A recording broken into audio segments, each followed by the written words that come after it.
ఇక మిథున రాశి వాళ్లకు 14 ఆదాయము 2 ఖర్చు అనుకున్నాము. వాళ్లలో ఏకాగ్రత తక్కువ, సెన్సిటివ్ అంటారు, సున్నితమైన మనస్సు.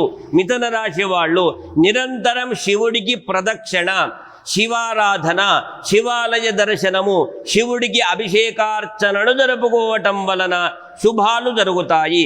ఈ మిథున రాశి వారికి 10ంట శని, జన్మరాశి యందు గురువు వల్ల ఏ పని చేసినా నెరవేరుటకు అంచనా మించినటువంటి సంక్లుప్తమైనటువంటి శుభాలు జరుగుతాయి.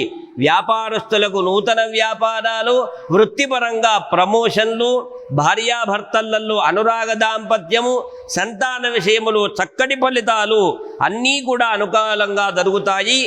ఈ మిథున రాశి వాళ్ళు శ్రీరామ రక్షాస్తోత్రము, సుందరకాండ పారాయణము, సకల కార్య సిద్ధికి సుందరకాండ పారాయణము చేసుకోవటము శుభకరము.